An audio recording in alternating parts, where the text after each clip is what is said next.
There's a new class of chemical compounds impacting the Earth's ozone layer and raising concerns among some scientists.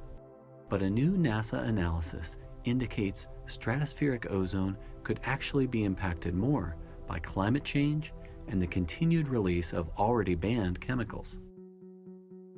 The Earth's ozone hole is showing signs of recovery, decades after the landmark agreement called the Montreal Protocol that banned many chemical compounds harmful to the ozone layer.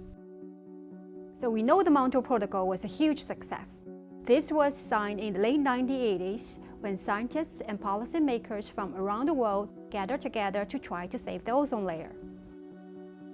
The chemicals they regulated persist in the atmosphere for many decades. They thin the ozone layer and they create a seasonal hole over Antarctica.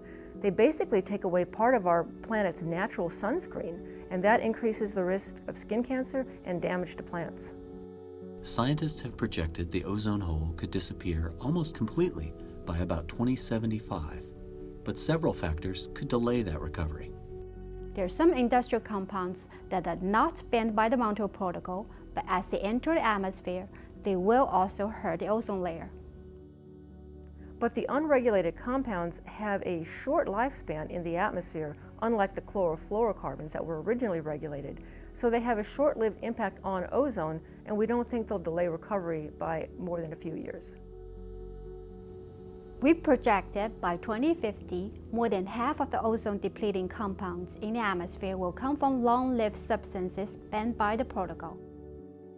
Because these compounds stay in the air for such a long time compared to the unregulated, short-lived compounds, they will have a disproportionate and lingering impact on ozone. So any non-compliance with the protocol can have significant consequences.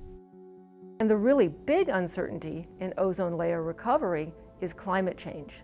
There are many naturally produced ozone-depleting substances that are emitted by the oceans. And as the oceans continue to warm due to climate change, those emissions will increase, and that will further delay ozone recovery. Scientists want to better understand how climate change will affect ozone recovery. This is a hard problem.